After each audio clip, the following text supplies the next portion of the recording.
Hello, everyone. Welcome to this episode of the Demme Learning Show. This is Gretchen Rowe, and I am so delighted to welcome you all this afternoon to have this conversation with my colleague, Amanda Capps.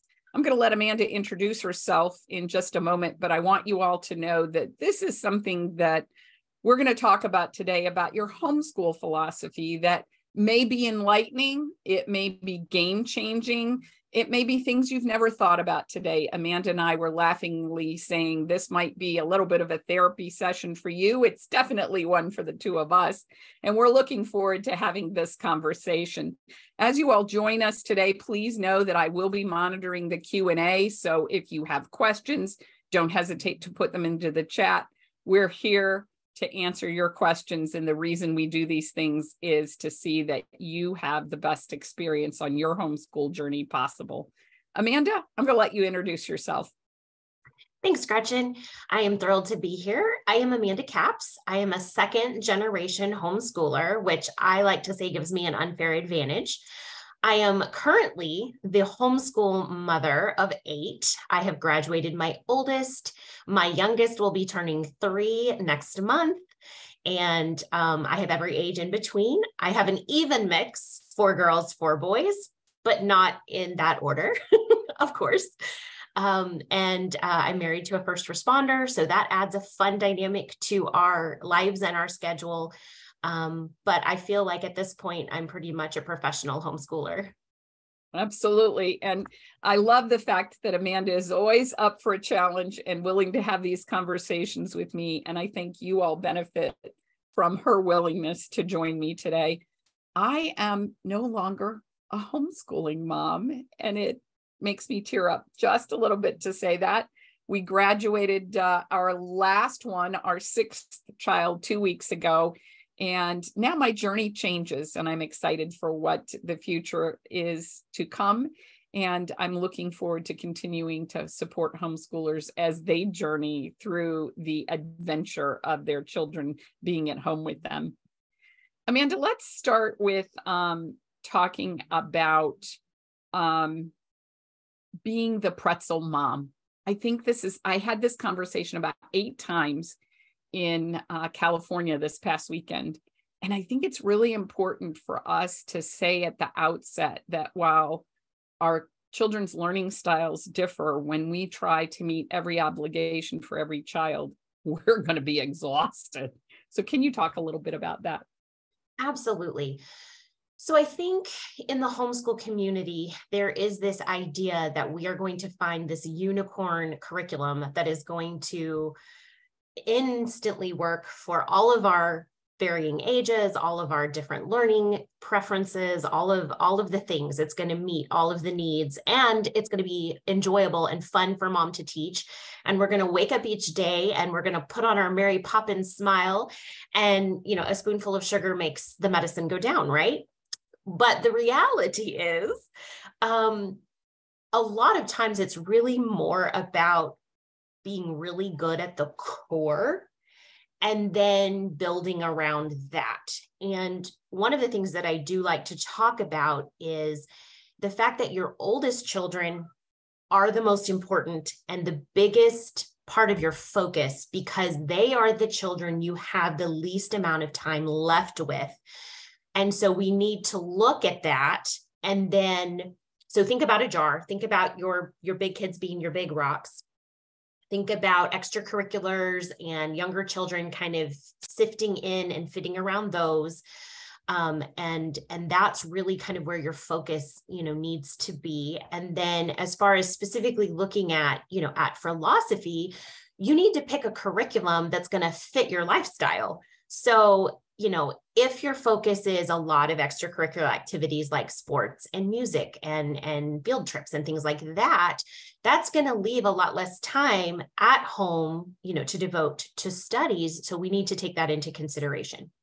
Absolutely. And I think that that's one of the things that, as homeschool parents, we research the daylights out of materials, but we don't necessarily research the why of why we're doing something. And I'm minded of a conversation I had with a new to homeschooling dad this past weekend, and he could run down a laundry list of the things he didn't want. and why he was choosing to educate his daughter at home. But he could not articulate the affirmatives of why he wanted to educate his daughter at home. And I think a takeaway for our parents today is to understand that if you don't have the why defined, when the going gets tough, you're going to look for the yellow school bus, as my friend Alice says. And I don't want you to be doing that. I want you to know why you're doing what you're doing. And it might be as simple as, I'm doing this because this is the best thing for my children this year. That was my homeschool philosophy 21 years in a row until my fifth child said, I don't want to be homeschooled anymore. That was a hard transition. But you know what? I'm also here to tell you that if you have an honest relationship with your children, that transition will be a beneficial one as well. And I think that's a really important thing for us to recognize as parents. I'm going to do something a little different, Amanda, and I know I'm not going to catch you flat-footed about this, but I think I want you to elaborate a little bit on making first things first and prioritizing. So let's talk a little bit about priorities. You know, you and I had talked about 3 things that we needed to be able to have. So let's talk about those things now. Absolutely. So at its most distilled form, your child needs to be able to do math well. They need to be a fluent reader, and they need to be able to express themselves well in writing. Those are really the core, the foundation, the essence of what you need to build your homeschool experience around, because those 3 things are critical. And if you're missing one of those, it's like having a stool that you need all 3 legs, or you're balancing and wobbling and you can't understand why you keep falling over. So that's key, critical. Then, because you have good math skills, you are a fluent reader, and you write well, or express yourself well in writing, all of the other subjects can really dovetail into your reading experience quite easily. It's not that a curriculum with some structure and some guidance can't be helpful, but there's so much that you can do if you have fluent readers, or if you're willing to do and be that fluent reader in your homeschool environment, because we do come across families, my family is no exception, where we might have a struggling learner or someone that maybe one of those 3 things doesn't come naturally or easily for. Correct, exactly.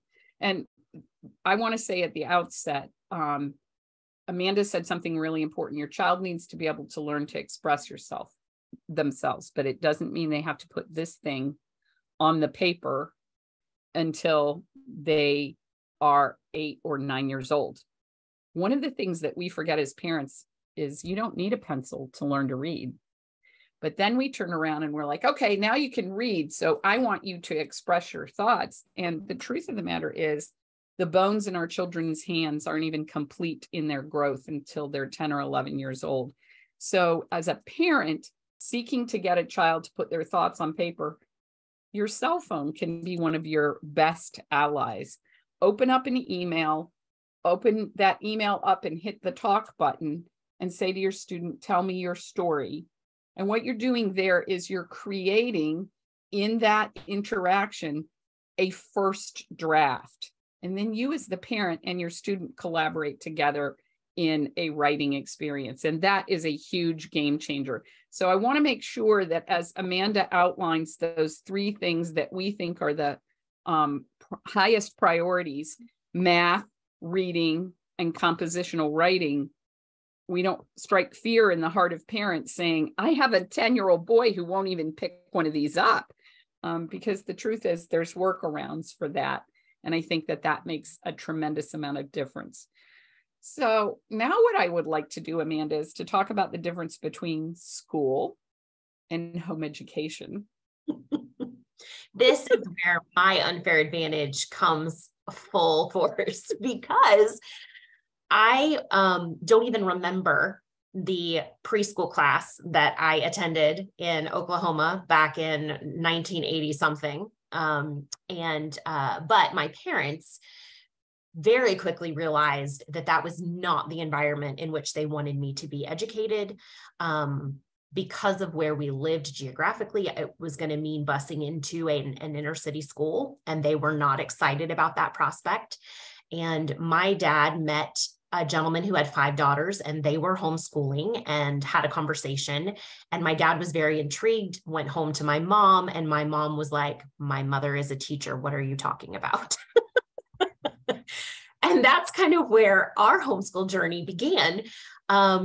And so I had this great experience of being homeschooled my entirety. And I was asked in 8th grade, and I was asked again in high school, if I wanted to transition into a mainstream school, and I was not interested at all. I saw the beauty and the benefit and the being able to be the master of my own time and be so much more on top of, the amount of time I wanted to spend in education, which I could have read, I could have lived in a library, let's be real. So for me, I think it's really important to realize that sometimes as a parent, we, based on our own school experience, private school, public school, homeschool, whatever that looked like, we can be guilty of trying to recreate a classroom environment in our home versus actually throwing that preconceived idea of what education is supposed to look like out the window and actually home educating our children, which is an incredibly different experience altogether. Right. And I was that parent. I went out and bought desks that from the Maryland surplus store that had been used in the Maryland State House. And I thought, oh, isn't this great? We're going to do school on these desks. My kids are going to think they're awesome. Legislative history was made on these desks, and now we're going to get to do this at home. Those desks were nothing more than a flat surface to pile stuff on, because I don't think my kids did school at those desks 2 whole weeks in our entire 21 years of homeschooling. And finally, after about 8 years, I had to realize that I needed to lay that down and just get rid of them and find something that worked for us. One of the things I think that is important for parents to understand is there are a million different definitions of home education. And we're actually going to give you a tool in the show notes when they arrive in your inbox on Friday, or if you're looking at this online at a later point in time. That show notes will be enormously helpful in this particular endeavor, because it's going to give you some homework. So if you're listening to this as a podcast, I want to encourage you to go to demmelearning.com/blog and find this episode so that you can review the show notes. And there's probably 30 different approaches or styles to homeschooling, and we're not going to talk about all of them today, but we do want to talk about a couple of them, because I think it's important for us to understand some of the differences there, particularly if you are a parent who is just exploring the idea of home education. And the first thing that I want to say before we go any further is the amount of time you perceive spent in a school classroom is not the amount of time you're going to spend at home. And Amanda, I know you have, as a customer service representative, you have this conversation all the time. Let's use math as an example. An hour in a public school classroom, but what is the best opportunity for math for children? So this is one of the things I think that gets brought in the most is we're going to do subjects in hour blocks, and we're going to do school from 8 to 3 because in our minds, like that's how we perceive, traditionally that's what education is supposed to look like. So the beauty of homeschooling is because you don't have a teacher that's standing in front of 35 students and basically lecturing to them for an hour about all the homework that they're going to have to do on their own time. Later, after the school day, which is a whole nother issue, we can actually be much more effective and actually accomplish our subjects in the moment. Here's something that a lot of parents don't understand. And when I talk to parents in customer service here at Demme Learning, and they tell me that their 10, 7, 6, 9-year-old hates math, and they just cannot sit still, they cannot focus. And I say, well, how long are you spending trying to sit down and do a math lesson or math page? Well, I mean, it takes us about 45 minutes. And I sit there and in my head, I just go, oh my, I am an adult. I'm 41 years old. If a meeting starts getting about the 45-minute mark, mentally, I'm checking out as an adult. And I know I'm supposed to maintain focus and attention because it's my job. And yet these kids, their age plus 2 to 3 minutes. And that's a child that is neurotypical. That is not a child that maybe has dyslexia or ADD or ADHD or dysgraphia or dyscalculia. I mean, so we're talking an even shorter window, maybe cut that in half and 2 to 3 minutes, for those kiddos. So one of the things that's so beautiful about the homeschooling environment and experience is you can create what your child needs to be successful. And for some children, that means sitting in a chair at a table and doing some worksheets or doing, whatever it is that you would like for them to fill that time with. But for other children, that means jumping rope while they recite their tables, addition, subtraction, multiplication, division. For some kids, that means bouncing a ball, hopscotch. I have, you'll notice in my office here, I have a little rebounder trampoline. I cannot tell you the number of times throughout the day where I have a kiddo pop in and spend 5 minutes bouncing up and down. And then they go back out into our classroom, which is adjacent to my office here. And then they start another subject or finish. That's the other thing too. I think sometimes we think, oh, well, we have to do math all at once, or we have to do reading all at once, or we have to do this writing composition and we have to go from, rough draft and brainstorming all the way to finished product, in this set amount of time or on this day. And that is so not the case. You have so much freedom and flexibility. And I also, as a second generation homeschooler, have really honed what we can really count as school. And a lot of it's not in a workbook. Right. So that, that's an intriguing statement for you to make. So I'm going to let you elaborate on that a little bit. What counts as school?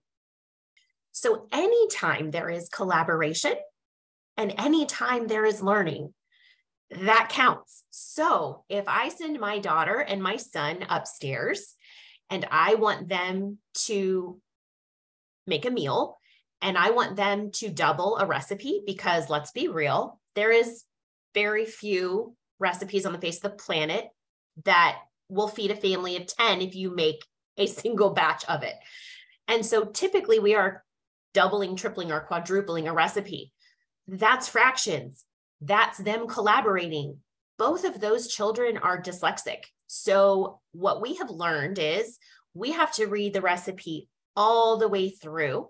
They have to verbally talk to me about the measurements to make sure that they are not misinterpreting or misseeing them, because that's going to throw off an entire recipe and it may waste a lot of food. There's the opportunity to talk about an ingredient list, what all those ingredients cost. If you meal plan, if you have a child go and do the grocery shopping and they're budgeting and they're looking at comparison. Okay, so this particular product is this many ounces and is this price. This particular product is this many ounces and this price. Which one's the better deal? Is 2 of these better than 1 of the large? I mean, you can find opportunities in almost any situation you encounter throughout your day to pull math or reading or writing into it. Absolutely. And I think one of the things that we're trying to encourage you as a parent to decide is, how do you want to approach your academics? Your academics can be a part of your life, or they can be an addition to your life, or to be honest, they can be a burden to your life. And what we want to encourage you to understand is we don't want them to be a burden. And so toward that end, Amanda was a great fan of unit studies and still is a great fan. So we're going to talk a little bit about a couple of different types of homeschooling endeavors. And Amanda, can you elaborate what's a unit study for parents who might not even know what that is?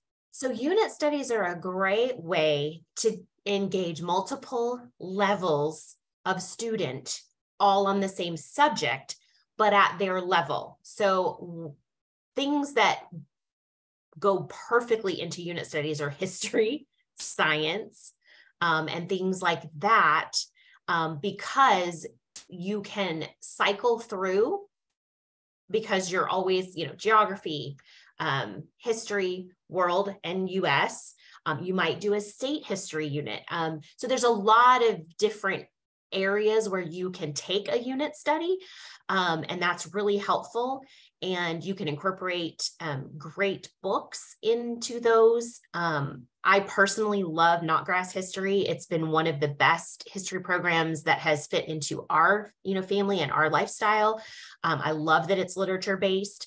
And again, it's one of those things that you would be amazed with the little ones playing on the floor that you don't even think are paying attention are gaining. And then suddenly we're sitting around the dinner table and they pipe up with a little fact or a nugget. And you're just like, oh, they were listening, they were paying attention, that type of thing. And then, obviously as your children are, older and in certain, grades or levels, that work can be more intense. They can have more projects.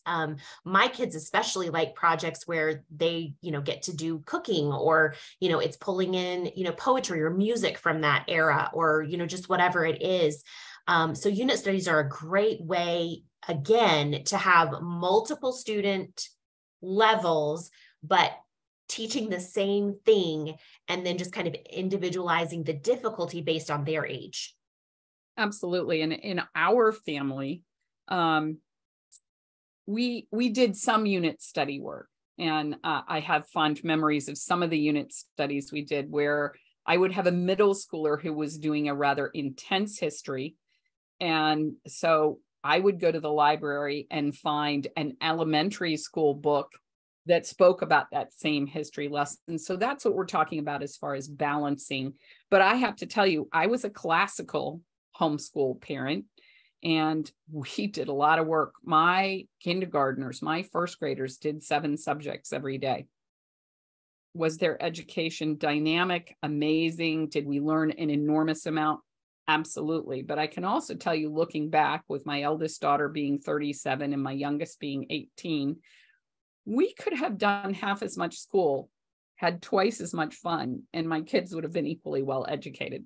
So sometimes you don't know, and you may try on a philosophy this year that you may then choose to discard later. You may also find that you have a philosophy like that classical philosophy did not fit my 5th child. He was a different learner. He was a diagnosed dyslexic. He didn't learn to read till 9.5. So more was not a better experience for him.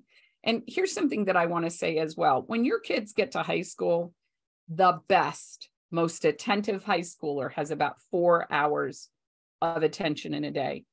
So don't set yourself up for failure and set them up for frustration by planning an academic experience that is beyond their capacity. We want to create success in our kids, and we want to do that on a daily basis. So we want them to feel like they're being successful, because success breeds further success. Amanda, can you speak a little bit? I know we have talked a little bit about, we had this long list of different schools, but I wondered if you could talk a little bit about project-based learning. Didn't you do this with one of your teenagers, where you gave her an assignment and then she had to build the curriculum around it? Do I remember this correctly, or have I made this up in my head? I mean, I did some of that with my oldest. She was definitely, and here's a good, a good thing to talk about at this juncture, I feel like too, is some of your kids are going to be more successful at independent learning, and some of your kids are not and may never be. So do not get the idea that just because they are getting to be 12, 13, 14, 15, 16, 17, that they will necessarily be able to do these subjects on their own. I think that is one thing that parents somehow kind of get in their mind, and they think, oh, well, if I can just get them to, like, let's say 12, then they're going to be this great independent student and we're not going to have any issues. And they're just going to do this on their own. And I get a break and everything, is just going to, tootle right along. And it's like, no, because what's going to happen is you're going to get that 12-year-old that maybe has some learning challenges, or based on their love language or their personality, they need that you right there, an engaged instructor. And that's the other thing. I mean, if you are getting into homeschooling with the idea that you don't really want to have to be involved, then you probably shouldn't be homeschooling. And I know that that's sometimes a hard thing to hear. And I think sometimes mothers and fathers of large families, like, we start thinking, okay, how can I get these kids independent? Because we often think that way because we're dying for them to walk and be potty trained and, and not need help making a peanut butter and jelly sandwich. And, we're looking for all of these ways to where it takes a little bit of the load off of ourselves, because we get it. It's intense, especially those little years. Nothing prepared me for parenting young adults, teens, tweens, the middle kids that get, lost in the scramble, the 6, 7, 8, 9-year-olds, and toddlers. I mean, that is a lot of different ages and abilities and dependency levels, to deal with and to wrap your head around. So I totally get it. And I totally understand. And I would just encourage you to think more about, what does this child need versus, how do I spread myself amongst everyone? And there's a lot of times where you're working with a child that, that maybe you think should be a little bit more independent, but little ones can curl up on the couch, or you can utilize nap times. I mean, there are ways to carve out, the time that you need. And then again, just like Gretchen has mentioned, don't sit there and worry about these large blocks of time. Short and sweet, lots of breaks. The brain needs a chance to disengage from the subject and have a reset, and then do another, intense ability to focus for, again, a short time frame, 10, 15, 20 minutes max. Right. Exactly. One of the things when I speak about this at homeschool conferences, I say to parents, my eldest son taught himself to read at the age of 4 without my help. I should qualify that by saying, he said, it's time for you to teach me to read. And I said, I'd like you to learn to play cooperatively first. And he said, well, if you're not going to teach me, I'll teach myself. And 2 weeks later, he was reading Dr. Seuss. So one would think that would net a wholly independent learner. That same child could not be left alone to do a single math problem until he was 17 years old, because he didn't have an interest in math. And he found that his attention would wander away. So I needed to be there and present, not necessarily doing the problems with him, but asking him, so how did that one go? What did you learn from that? Do you want to check it now? Do you want to wait till the end? Those kinds of things. And toward that end, I want to say something about math, because here's a mistake I made as a parent, and you may find yourself setting yourself up for the same mistake. And I want to save you some energy, I think is the word I'm looking for. Math is the only subject you have to teach every child individually. And the reason is because kids have varying degrees of proficiency with math, and invariably a younger student is more mathematically precocious than an older student. So I want you all to protect the emotional house of that older student. So as you plan your whatever homeschool philosophy you choose to embrace, expect to be available to teach your children math. You can't hand a child a piece of paper and say, go do this. And the reason that I say that is because mathematics is a language, and your child has to have a conversation with someone in order to learn language. So I think that's really huge. Now, all of my children had varying degrees of capacity to work on their own. And then my sixth one comes along, and he said to me in fourth grade, how about you give me a list and I'll let you know if I need you. Maybe you guys will get one of those too. I needed 5 of his older siblings to come along before I got him. In that observation, what I want to say to you is this: you have a very powerful opportunity to be the most ardent observer of your children. And I know, Amanda, you found this to be true. What you think is going to be the perfect fit for one child is not going to work for the next one. So what do you do when you find out something that you love, some curriculum that you love, that doesn't fit for a child, Amanda? Well, sometimes you just have to cut your losses and redirect. And that's okay. You know, I can think of a very funny example that I will share with you. I was dying for my oldest to be ready to read Jane Eyre. I loved that book, loved it. And I'm like, you know, as a homeschool kid and, you know, an English history buff, like I literally couldn't even wait. So she finally gets old enough.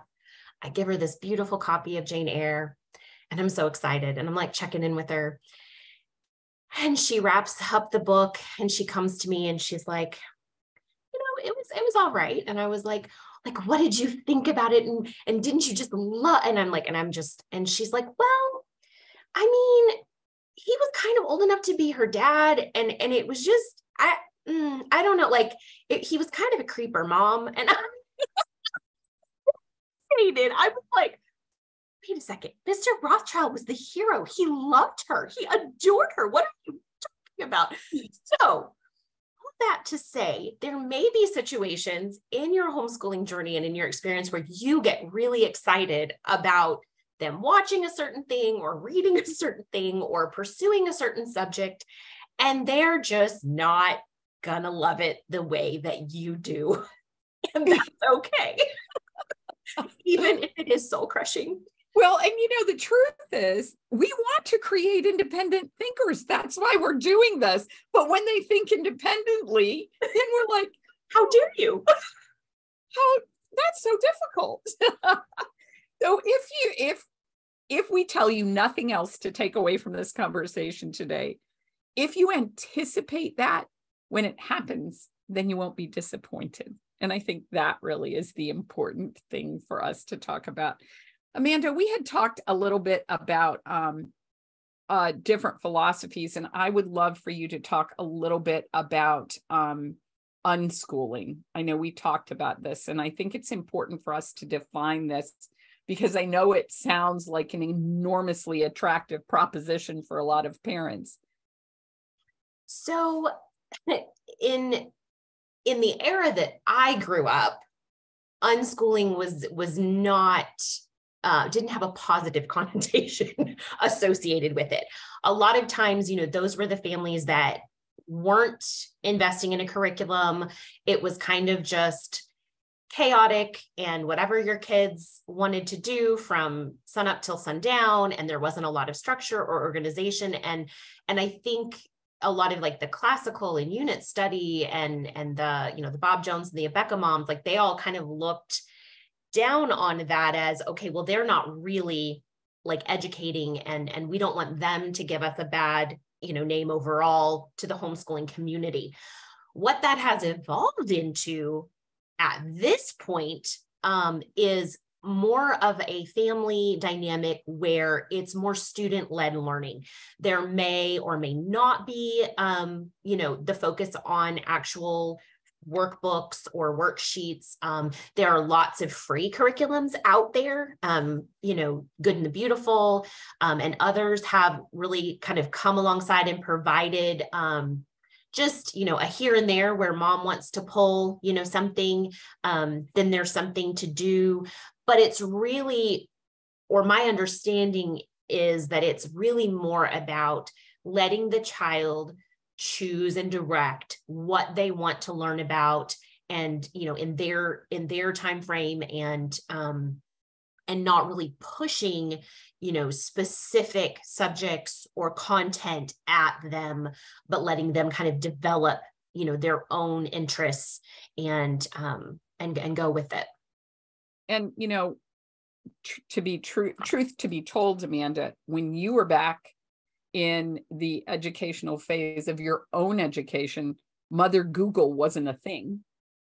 And it wasn't for most of the years that I homeschooled, but creating an unschooling environment that is book rich, like Amanda's and my offices, where kids can go find information and where they're interested in that information, is enormous. And I'll give you an example of what I mean by that.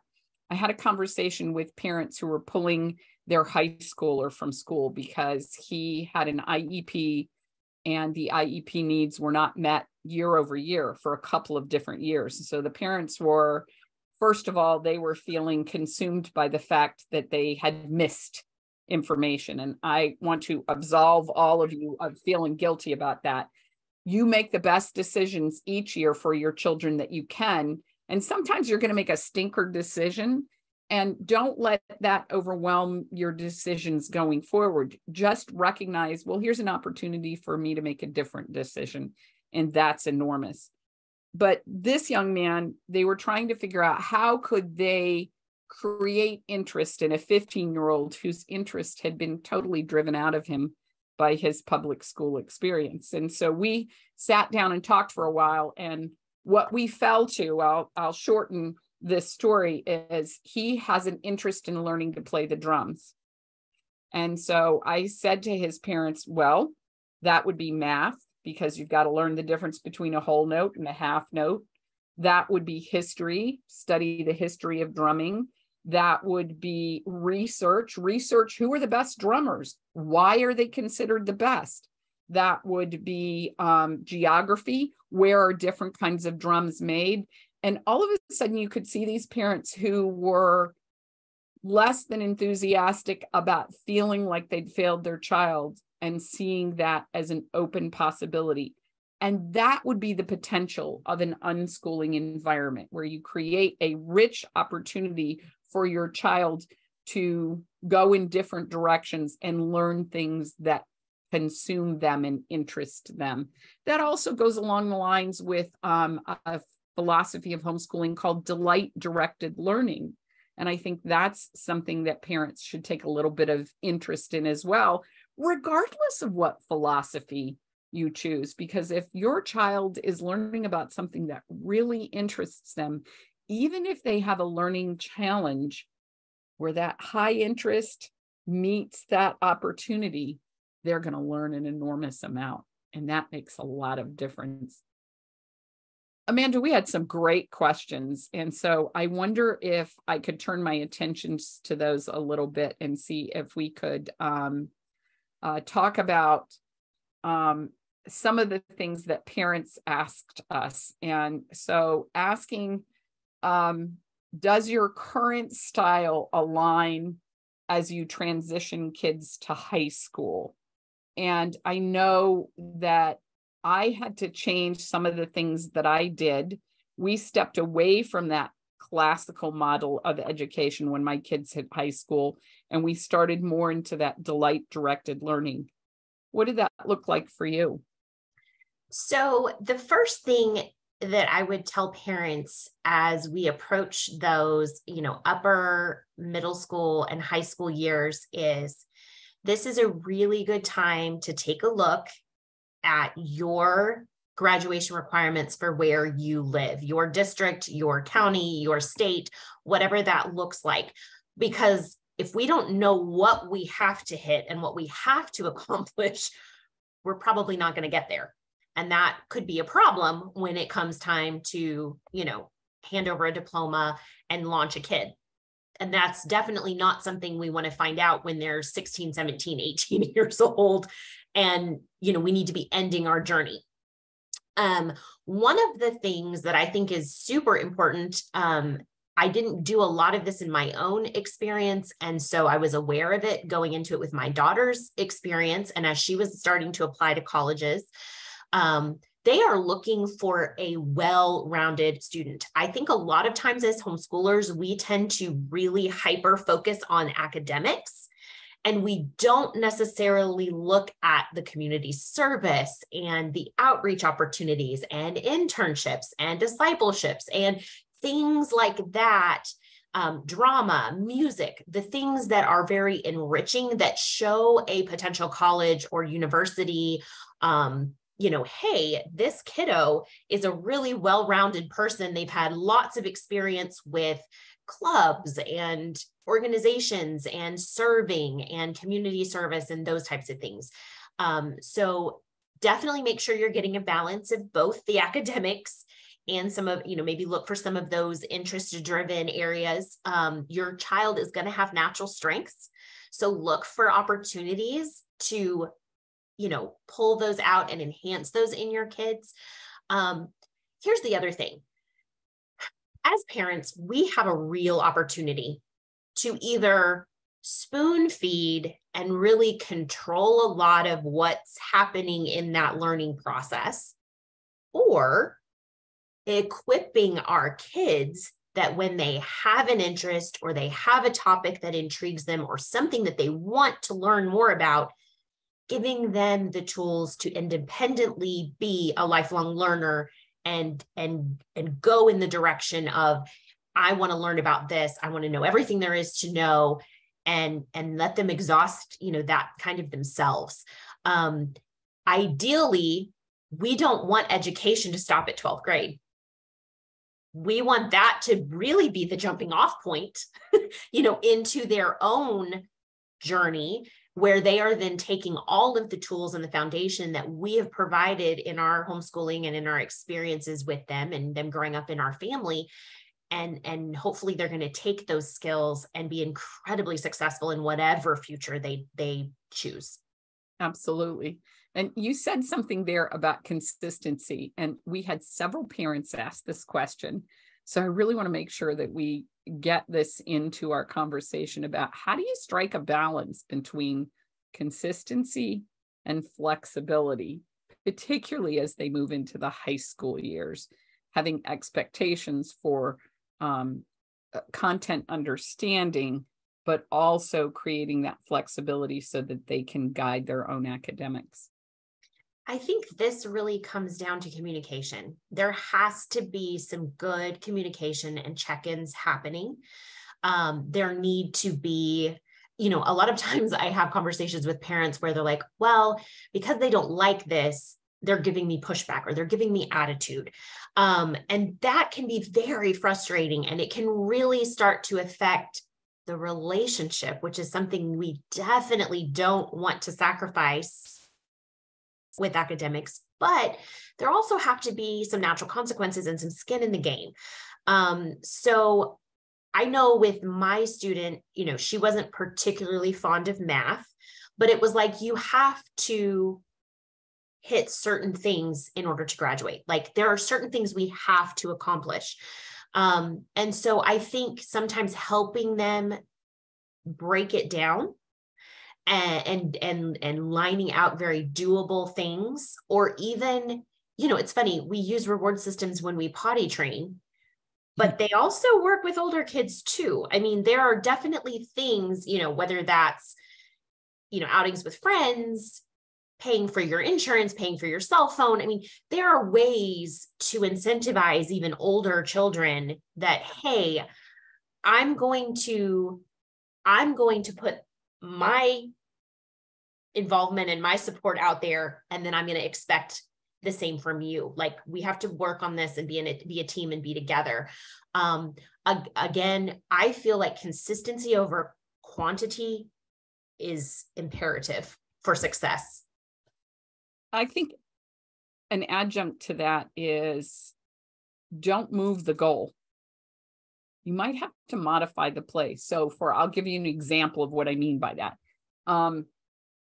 If you have asked your child to produce a compositional essay, and you have set a goal that you and she or you and he want it produced in 2 weeks, I wouldn't wait until the day before to say, how's it going? I would be involved on a consistent basis to say, this is what you should do first. This is what you would do second. And I would almost have a planning meeting to sit down with them and say, all right, I want this essay in 2 weeks. Now let's talk about how we're going to make that happen.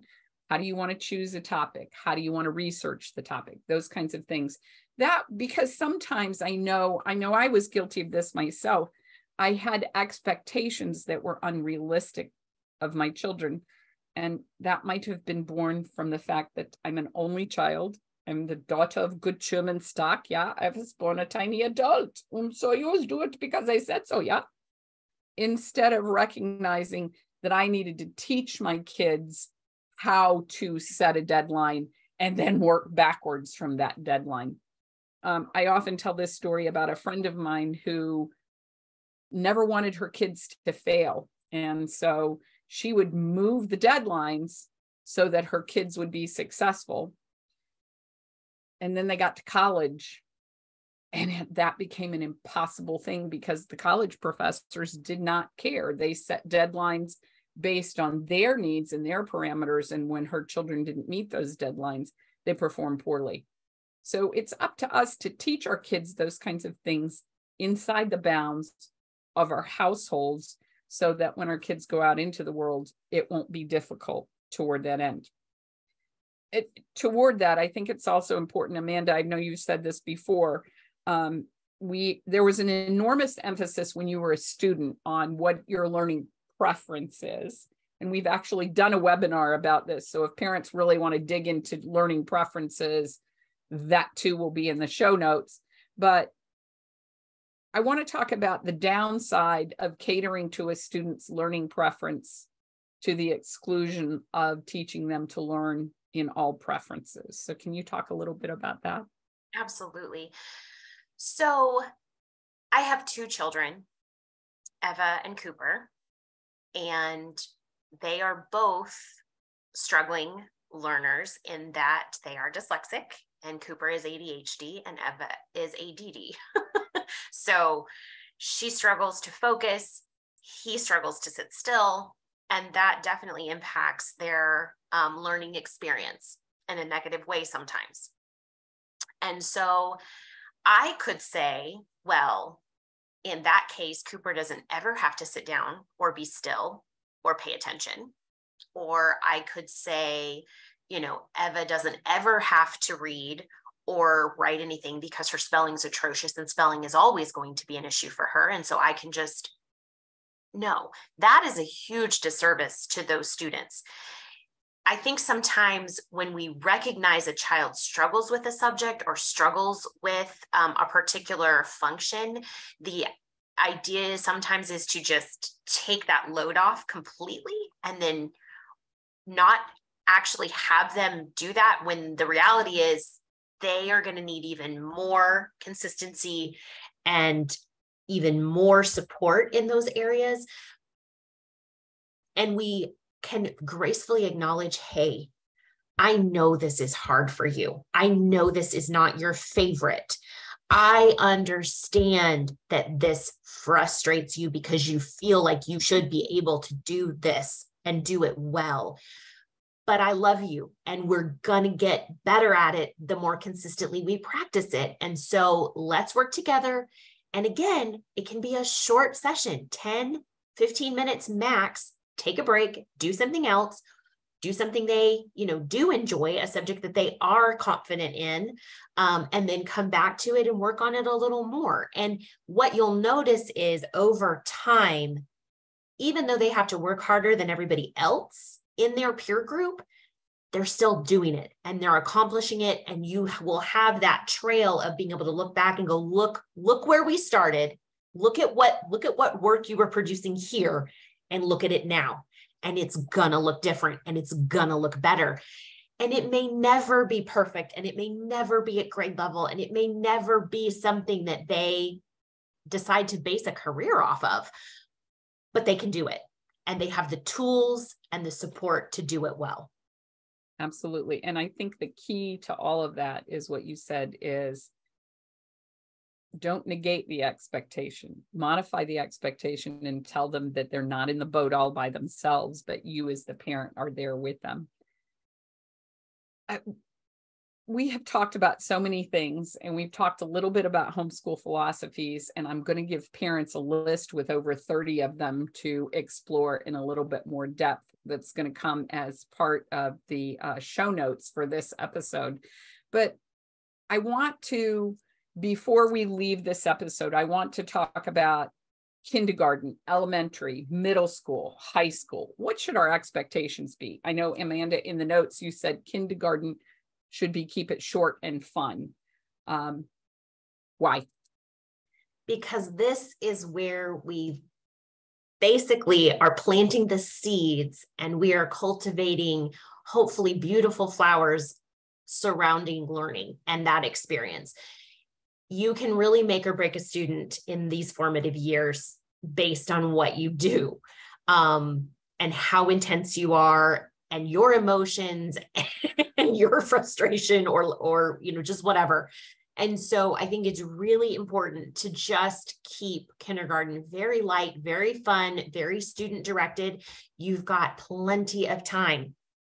If letters aren't being formed perfectly at this stage, if they hold a pencil funky, if you're noticing things are going on with the beginning reading, this is really where we kind of figure out, okay, what are the things we do need to work on? What are the skills that are here? And let's just really engage in making learning and the environment fun. And then as we progress into the elementary school years, we're going to get a little more structured. We're going to get a little bit more consistent as far as the amount of time that we're spending, what subjects we're covering. So one of the things that we haven't brought up, which I think is kind of important, is go ahead and figure out what your school year is going to look like. For us, we school year round. For other families, they're going to follow a traditional, August to June, time frame. Again, I would encourage you, base that off of what's happening in your life. If you are adding babies to the family and you are, nursing an infant, or you have a really intense little toddlers, or a whole bunch of little stair-step kids, sometimes taking more frequent breaks and spreading your academics throughout the entire year is a really good idea. If you have students that struggle and have legitimate diagnoses, sometimes taking a break that's more than a week or two long, you're going to lose too much ground. You're going to lose steam and forward momentum, and it's just not worth it. So if you're noticing some of those things that are frustrating, nobody said you have to school September through May, and you have to school from this hour to this hour. Here's another thing we haven't talked about yet, but again, super important. I have children that if I try to broach anything academic before 10 o'clock in the morning, it's an absolute pointless waste of my time, because they are not awake and their brains are not engaged at all, not even a little bit. There are other kids of mine who I wake up with my toddlers about 6:30 in the morning, and I come out and he's already sitting at the table doing school, because he knows he needs the quiet, and that he is hitting on all cylinders first thing in the morning when his brain is fresh and hasn't had any distractions or interactions yet. So go with it. Don't force the child who needs until 10 o'clock in the morning. Or you may have teens that they're going to do their best work after 6 p.m. and they may do all 4 hours after dinner. You just need to have the, again, observance of your students and look at what is working best for them and what's going to set them up for success. And so that's where the flexibility really comes in. And again, work with what is working. Right. Don't try to fit them into this little academic box of what you think education is supposed to look like. That's the beauty of homeschooling. You've really picked a way where you can be intentional and they're going to benefit. And again, that goes back to being the best observer of your children. I am that person who's, when her feet hit the floor in the morning, I have 100 ideas and I want you to have 99 of them. And of course, I married a guy who, until he's had his second cup of coffee, doesn't want you to say anything to him. And you'll have kids who will be both those people. And so it's up to you to begin to observe that child and know what that child needs. So as in elementary school, Amanda, just to reiterate, we should be developing that fluent reader, that strong math foundation, the spelling and the writing skills. How does that transition into middle school? So middle school is where we kind of need to get a little more serious about the sciences and, make sure that we don't have any gaps in our history, because stuff can happen.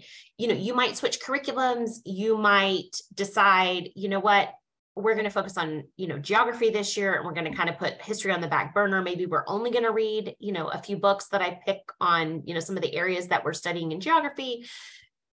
Middle school is kind of where you look for, okay, where do we have gaps and what do we need to do to fix them? Like, what do we need to do to shore up that foundation so that we can plow into high school strong and with all cylinders?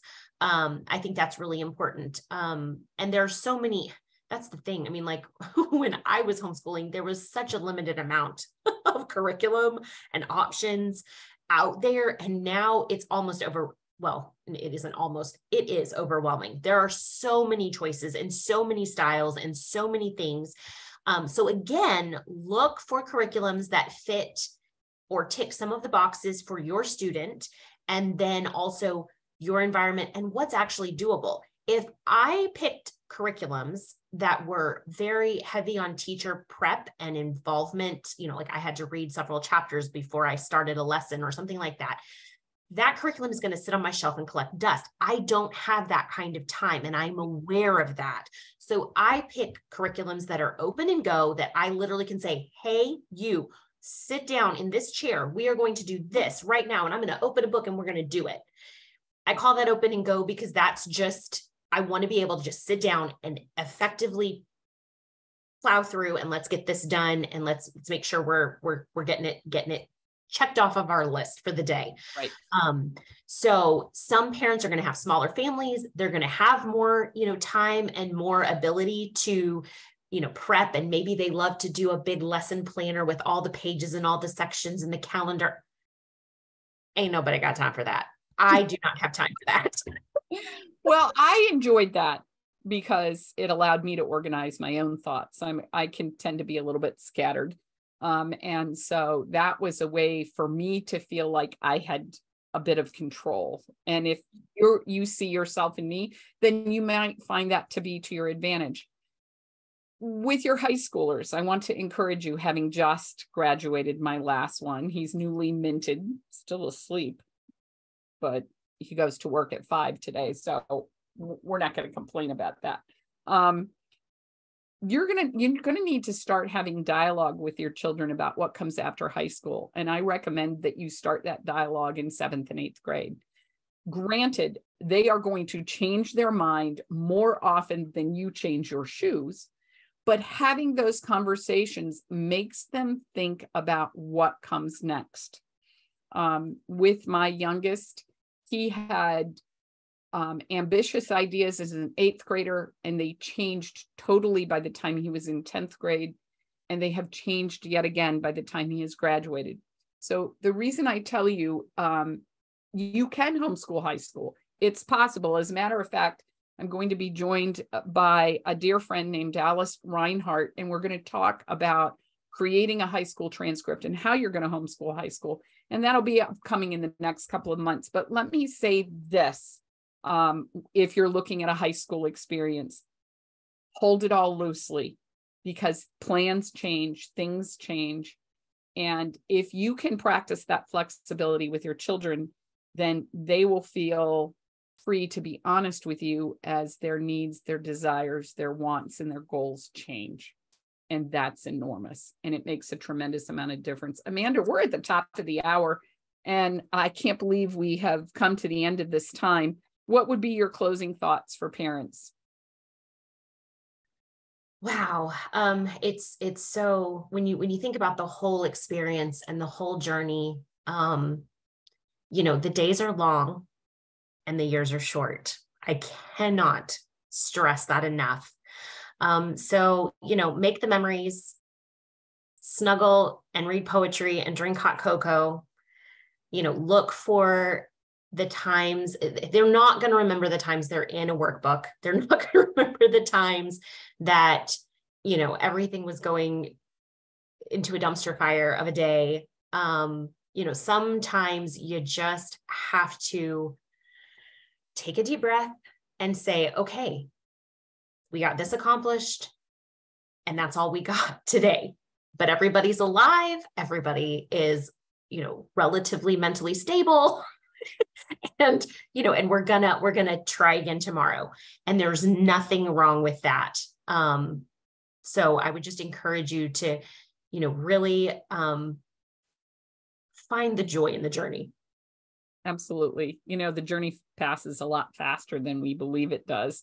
I can't believe my journey is at an end, because it seems like yesterday we just started this adventure, and I was dragged kicking and screaming into the homeschool experience, and I wouldn't have traded those 21 years for anything.